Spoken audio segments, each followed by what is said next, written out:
very much for having me, Alfred. We've been following this story for a very long time, and on the face of it, you know, one would have thought that the NDC would be excited about the position of the majority side, because that is going to reduce, if you like, at least for the time being, the numbers on the side of the majority. And then hopefully, if they put up maybe a very good competition, that might be a chance for them to tilt the balance on the face of it. But the more you think about it and the posture being taken by the minority side, then you begin to realize that, the realities of the hung parliament are playing out right in our faces.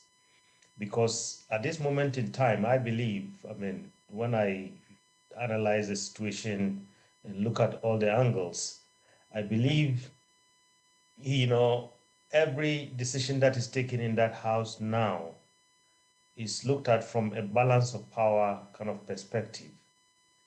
And, you know, for the sake of maybe our viewers, if you look at what's happening right now, you know, the absence of the Honorable Sarah Adwoa Safo, and then the fact that the standoff MP is not able to come to the House because of the Supreme Court injunction, creates a situation where I think both sides are now almost at equal. And so if you have a situation where maybe she's kicked out of parliament and there's a by-election and the NDC, the MPP wins, then they are going to get the person permanently in the House. The person will not be absent from the jurisdiction like we currently have. And that tilts the balance a little bit. So I think I'm just going into the minds of the NDC and the minds of the MPP. So the MPP is pushing to get one of their own out. Naturally, they should be defending their own. The NDC is against it.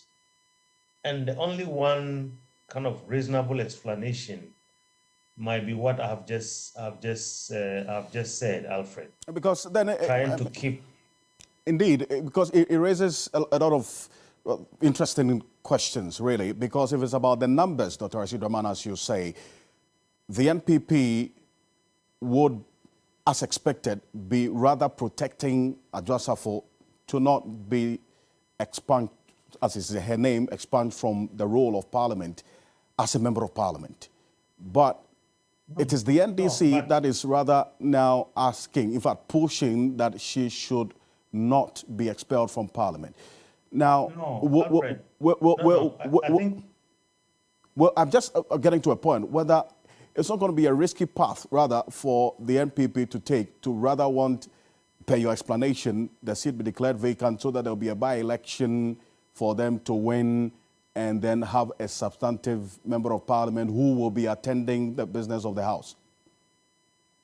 Two things here, Alfred. I think, first of all, the reason why maybe the MPP is pushing for her to be expelled from parliament is just to end the status quo, because so long as she's not expelled, that seat continues to be in her name.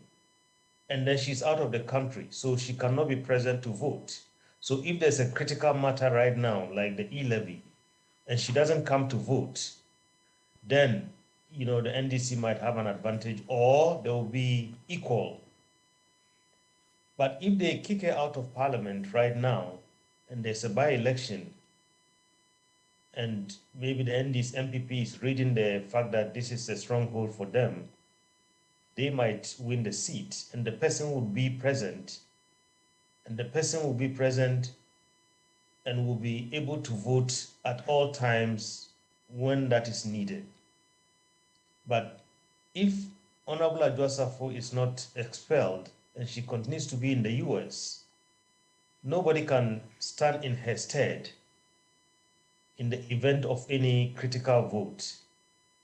So that tilts the balance a little bit, or that gives some kind of equality. But assuming it's declared vacant and the MPP wins, then automatically they have somebody who will be present at all times, and that is to their advantage. So I'm just reading this from that kind of balance of power point of view. Well, but this is going to go to the plenary. As we do know now, this report has been submitted and it will be debated on the floor. It will still come back to numbers. The NPP has a one vote advantage over the NDC if things remain this way.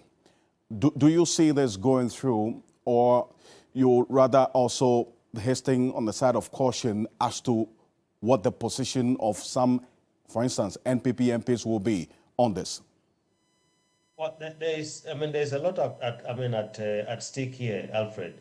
My understanding, at least from following the proceedings in Parliament and visiting the House, is that one of the MPs is critically ill, and I don't know whether he has returned to Parliament. So, assuming that maybe the person is still attending to treatment and he's not in Parliament, it means that, together with Honorable Adwoa Safo's absence, the NPP has 136, right? That's right. And then you look at the NDC side. Currently, there's an injunction on the Asin North MP. That brings their number to 136, which means that we have a real hung parliament. So that if you even need a simple majority and the NDC side decides that, look, none of them is going to support that motion to remove her, support the report of the Privileges Committee, then the MPP loses the vote. Because if you are 136, and you need a simple majority, at least you need one or two people to move from the NDC side to join the MPP. Indeed. So we are going to have, if you like, maybe this is going to go down just like some of the issues that we have seen in the past. And to add to it, assuming the Right Honorable Speaker, for instance, is out of the jurisdiction on that particular day, then it means that you would have some numerical disadvantage on the part of the MPP as well. Exactly. And then let's pray that Right. maybe that's not the case. And if that should be the case, let's pray that we don't get a fight like we have seen in previous instances. Dr. Rashid Rahman, I think that is what is at play now, and that is what, in my view, at least reading the situation, which is, bizarre, because, you would have thought that the minority side should be calling for the head of this honorable MP. Rather, it's the other way around. I'm going to hold you on a bit, and Komla Kluche, who's a parliamentary correspondent, is connecting with me as well. Komla, good evening to you. Now, you've been in Parliament the whole day and interacting with some members of the Privileges Committee of Parliament that we got this exclusive detail about what's happening and their recommendations in this particular report. Talking to them on both sides, what's their posture, their sense going into the plenary conversation about Adwoa Safo in the coming days? Split and decided on the political lines like we have always known. And if you actually read the report we have intercepted very carefully, you will tell where the minority lies and where the majority lies. For the majority, and this also coming in the back of that interview that the chairman of the committee, Jose Owusu, granted to a sister media house where he was asking that the seat be declared vacant.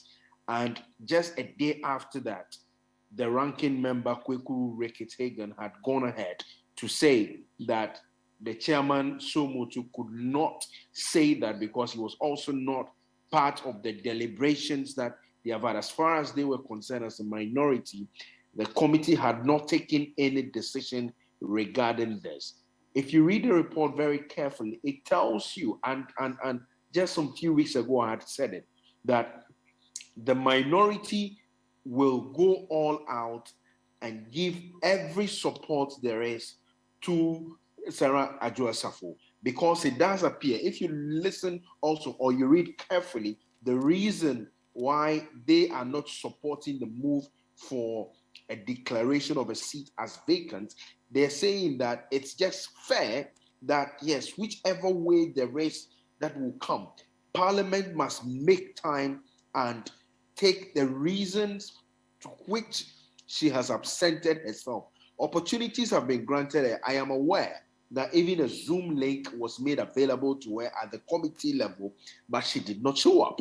But on the side of all of this, I can tell you that a good number of the minority MPs have also been having conversations with her. She appears, from what I gather from my sources, she appears to equally stand by the concerns that the minority have expressed, that yes, indeed, she needs to be given a fair opportunity to express whatever the reason may be to which she has not made herself available to attend upon the House. But as to when that is going to happen, we are unaware. Look, the majority does not consider her again, if you liked, a member of theirs. Right. Look, if you listen to the comments by the chairman of the committee and other members on the majority side, it's so clear that it's a foregone conclusion that the Domingo her seat is actually a vacant one as we speak. Because if they've been able to pass the e-levy, they've been able to do other things without her, and she was not available, then it means that going forward, they cannot rely on her. Every opportunity, according to the majority MPs who have been speaking, of course, the report has been late. The House as a whole is yet to actually take the report. They will be rising on Thursday.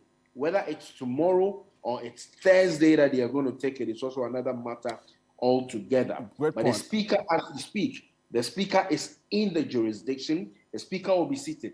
If it means that this would have to be put to a vote, which ordinarily is what happens when it comes to committee reports.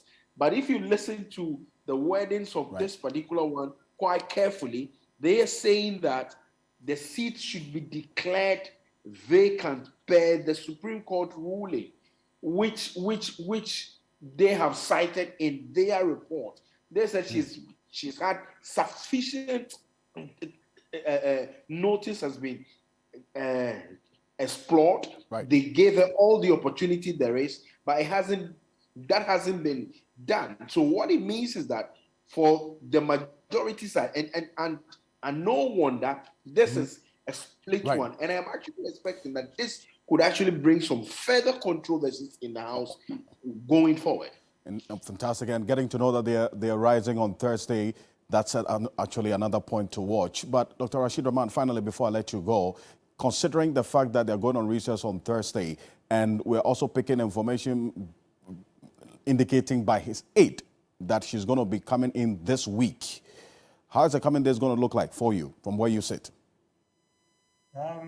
Well, it's going to be very interesting to watch. This is going to be a very critical vote. And I don't know whether, as Komla was saying, the report will be laid before they rise. Because, look, where I am currently, I'm on a parliamentary mission. And it's an international parliamentary conference. And there are a lot of, at least there are about 5, 6, Ghanaian MPs here with me. A few of them from the minority, I think, and more from the majority side. and I believe there are others in other places. All these are going to be taken into account. And this delegation that I am with here is not returning before Parliament rises. So the coming days are going to be very interesting, Alfred. And this delegation about from both sides of the House, majority, minority?